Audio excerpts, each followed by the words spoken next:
Namaskaram. In last class, we have derived wave equation. In this course, we will discuss two types of solutions of wave equation. One is using method of separation of variables and other is general solution, which is called D'Albert solution. In this session, we will solve wave equation by method of separation of variables. Okay, assume that the solution yxt is separable. That is, solution is of the form sum x of x into t of t, where x is a function of x alone and capital T is a function of small t alone. Okay. Next we consider the derivatives, that is partial dy square by dx square and partial dy square by dt square. This is equal to x double dash of t, and here x double dash means d square x by dx square, and similarly t double dash means d square t by dt square. Okay. Next we substitute these two derivatives in equation number 1. Then we get x t double dash equal to c square into x double dash t. By separating the variables, we get x double dash by x is equal to 1 by c square t double dash by t. Now left side is function of small x alone, right side is function of small t alone, and they are equal for every x and t. This is possible only when equal to a constant k. So then we get two ordinary differential equations. One is x double dash by x is equal to k. Other is, this is the differential equation corresponding to first ratio, and this is the differential equation corresponding to the second ratio. Okay. Next we are going to solve these two equations 2 and 3. We consider three cases. Case 1 k is 0, case 2 k is positive, and case 3 k is negative. Okay. So consider case 1 k equal to 0. Then equation number 2 become, by integrating this equation with respect to x, we get some constant of integration. Again we integrate this equation with respect to small x, then we get, next we consider the third equation, that is integrating this equation with respect to t. Again we integrate with respect to t, this become, so x is equal to c1x plus c2 and t is equal to c1t plus c4, where c1, c2, c3, c4 are arbitrary numbers. So our solution yxt become x into t, so that is c1x plus c2 into c3t plus c4. So this is the separable solution corresponding to k equal to 0. Case 2, we assume that k is positive. K is positive means we can take k as p square, where p is not equal to 0.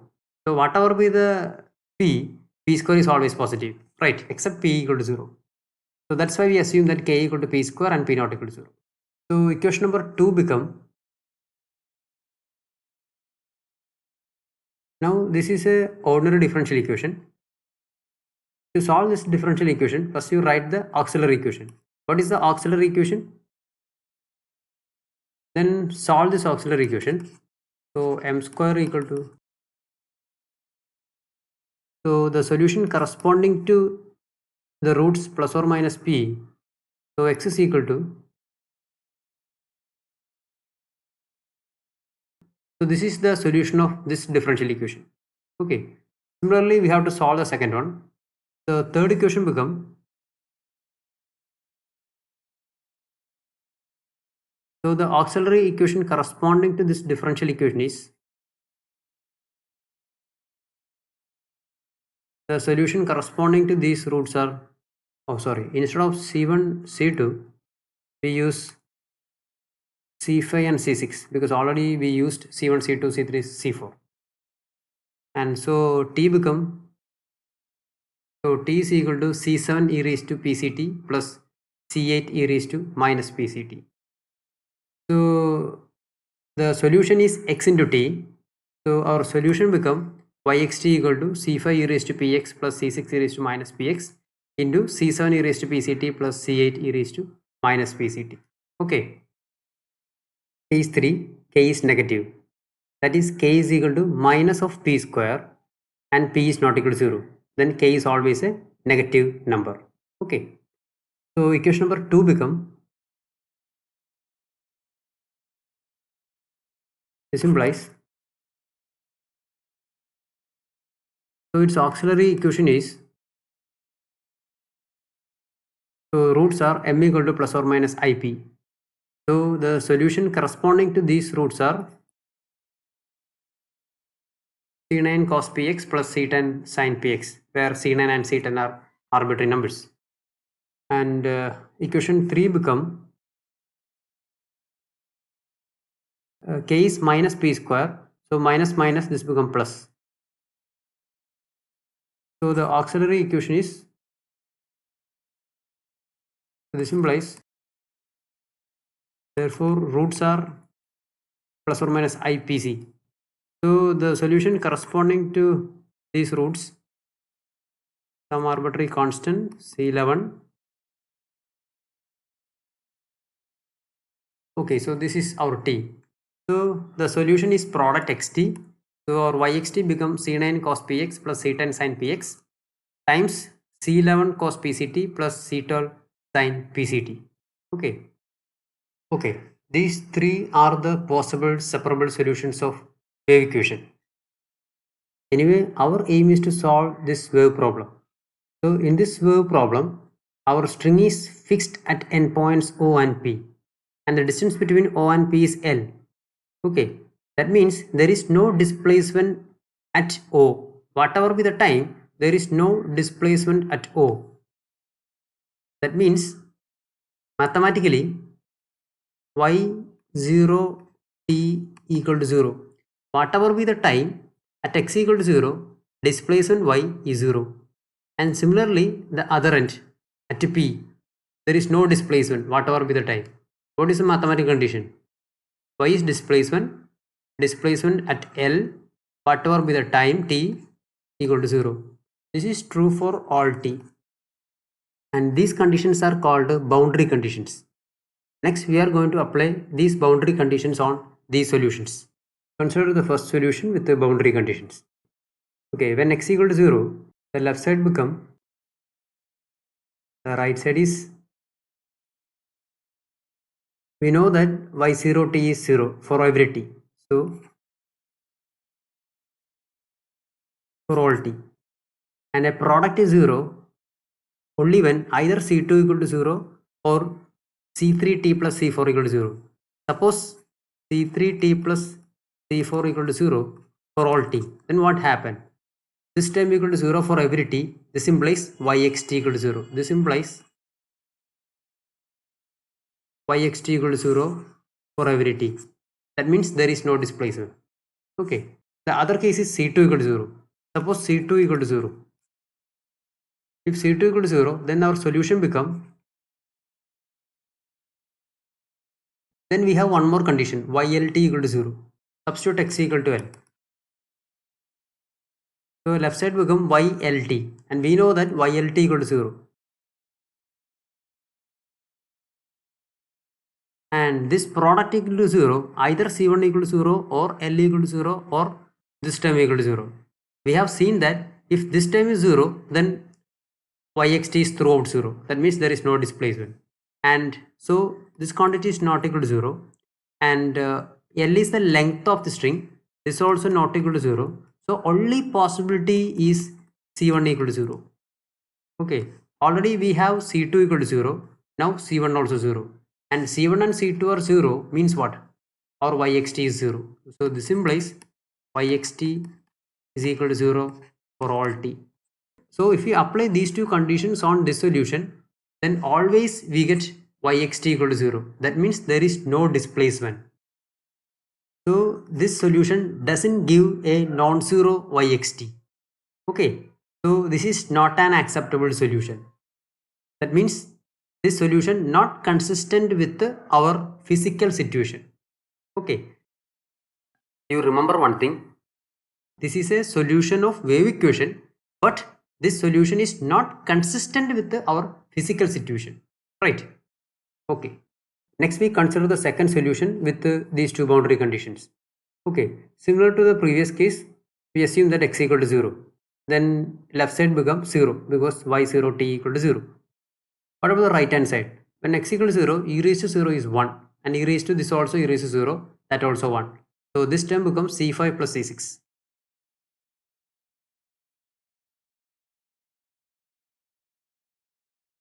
This is true for every t. And similar to the previous case, this product equal to 0 for every t implies c5 plus c6 equal to 0. Otherwise, if this term equal to 0, then our y is always 0. There is no displacement. Okay, so we assume that c5 plus c6 equal to 0. This implies what? c6 is equal to minus c5.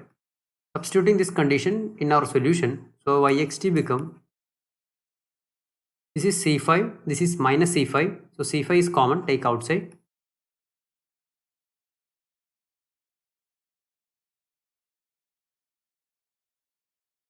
Next we apply the second condition, we substitute x equal to L. When x equal to L, y equal to 0. So left side become YLT, that is 0.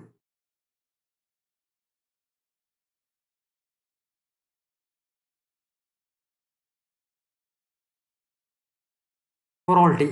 Okay.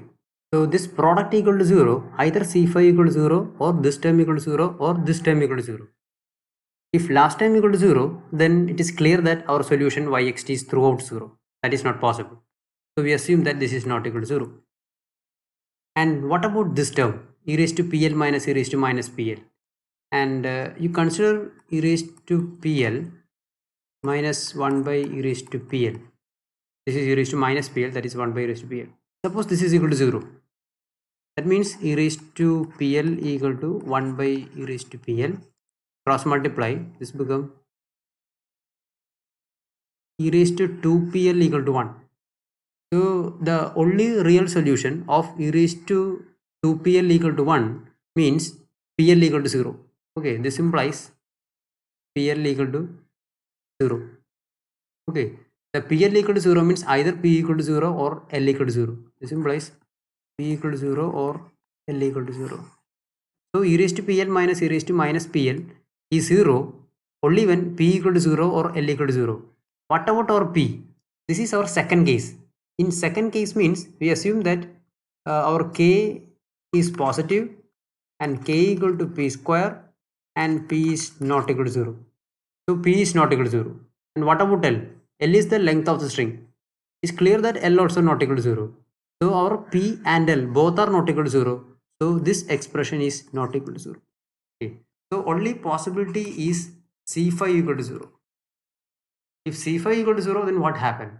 Again our solution becomes 0. This implies yxt equal to 0 for every t. If you apply these two boundary conditions on this solution, then yxt becomes 0 throughout 0. That means there is no displacement. So this solution doesn't give any non-zero solution. Okay, so this is not an acceptable solution. Okay, that is, this solution is not consistent with our physical situation. Okay, so first and second solution doesn't give any non-zero solution to our wave problem. Fortunately, third one is consistent with our real situation. We will see the details in next session. We are replacing all the arbitrary constants by A, B, C and D. Okay. For solving our real problem, there are two more conditions. One is initial shape, other is initial velocity. So initial shape means what is the shape of the string when time equal to 0. Okay, that is y x0, t equal to 0.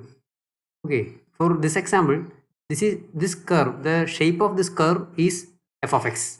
Okay, and next quantity is initial velocity. What is the velocity when t equal to 0, at time equal to 0? We know that the velocity is rate of change of displacement. Okay, so partial dy by dt at t equal to 0, that is g of x, that is also a function of x. So this is our initial velocity. In practical situations, these two functions are known, f of x and g of x are known. Sometimes g of x may be 0, initial velocity may be 0. So as a conclusion, the displacement function yxt should satisfy following conditions. Yxt should satisfy the wave equation, that is partial dy square by dt square equal to d square into dy square, partial dy square by dx square, and also yxt satisfies these three conditions, two boundary conditions and two initial conditions. Okay, this is our problem in words. This is problem in terms of equations. This process of conversion words to equations is called modeling. Not our usual modeling, this is called mathematical modeling. Okay, so in next session we will solve this problem. Okay, thank you.